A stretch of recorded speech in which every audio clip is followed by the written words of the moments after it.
Hi friends, welcome back to our channel Sonia's kitchen. ഇന്ന് ഞാൻ ഉണ്ടാക്കാനായിട്ട് പോകുന്നത് ഒരു തേങ്ങാ ചട്നിയാണ്. അതിനായിട്ട് അരമുറി തേങ്ങ ചിരണ്ടിയത്, 5 വറ്റൽമുളക്, ഒരു തണ്ട് കറിവേപ്പില, 3 ചെറിയുള്ളി, ആവശ്യത്തിനുള്ള ഉപ്പ്, പിന്നെ കടുക് താളിക്കാൻ ആവശ്യമായിട്ടുള്ള എണ്ണ, കടുക്, ഇത്ര സാധനങ്ങളാണ് വേണ്ടത്.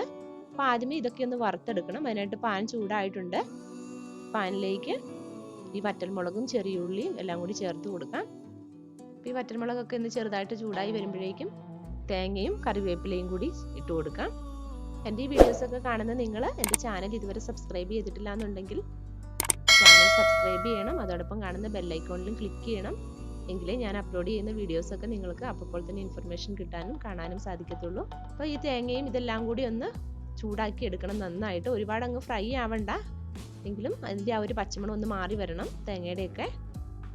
അതാണ് ഈ ചമ്മന്തിയുടെ സ്പെഷ്യൽ എന്ന് പറയുന്നത്. അതാണ് ഇങ്ങനെ വറുത്തിട്ടെടുക്കുമ്പോഴത്തേക്കും ആ ചട്നിക്ക് നല്ലൊരു ടേസ്റ്റ് ആയിരിക്കും.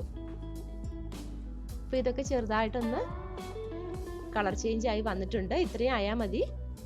ഇതൊന്ന് ആറി കഴിയുമ്പോഴേക്കും ജാറിലിട്ട് നന്നായിട്ടൊന്ന് അരച്ചെടുക്കാം. അപ്പോൾ അരയ്ക്കുന്നതിൻ്റെ കൂടെ തന്നെ ഇതിനാവശ്യമായിട്ടുള്ള ഉപ്പ് കൂടി ചേർത്ത് കൊടുക്കാം.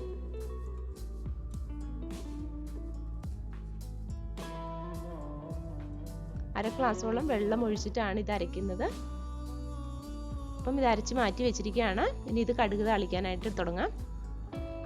അപ്പോൾ അതിനായിട്ട് വേറൊരു ചട്ടിയിൽ ഞാൻ എണ്ണ ചൂടാവാനായിട്ട് വെച്ചിട്ടുണ്ട്. ചൂടായ എണ്ണയിലേക്ക് 1 സ്പൂൺ കടുക് ചേർത്ത് കൊടുക്കാം.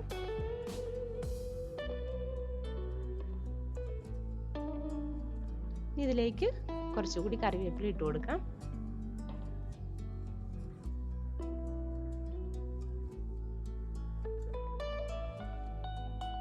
നമ്മൾ അരച്ചെടുത്ത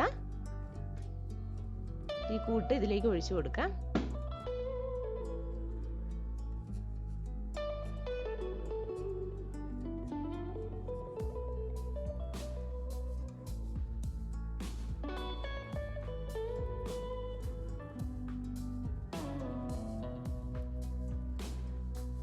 അപ്പൊ ഇതിൽ വെള്ളം കുറവ് പോലെ തോന്നാം. അപ്പം ഇതിലേക്ക് കുറച്ചുകൂടി വെള്ളം ഒഴിച്ചു കൊടുക്കണം. ഇനി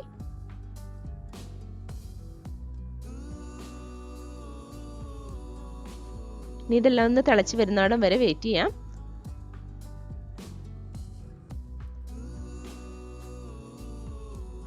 ഇപ്പം ഈ കറിയൊക്കെ തിളച്ച് വന്നിട്ടുണ്ട്. നമ്മുടെ തേങ്ങാ ചട്നി തയ്യാറായി കഴിഞ്ഞു. വളരെ പെട്ടെന്ന് തയ്യാറാക്കി എടുക്കാവുന്ന തേങ്ങാ ചട്നിയാണിത്. അപ്പോൾ ഈ തേങ്ങയും ഉള്ളിയും എല്ലാം കൂടി വറുത്തെടുത്തതായതുകൊണ്ട് തന്നെ ആ സാധാരണ നമ്മൾ ചട്നി ഉണ്ടാക്കുന്ന ആ ഒരു ടേസ്റ്റ് അല്ല ഇതിന്. ഇതുവരെ ഇത് ട്രൈ ചെയ്തിട്ടില്ലാത്തവർ എന്തായാലും ഒന്ന് ട്രൈ ചെയ്ത് നോക്കണം. എന്നിട്ട് നിങ്ങളുടെ അഭിപ്രായങ്ങൾ കമൻറ്റുകളായിട്ട് അറിയിക്കണം.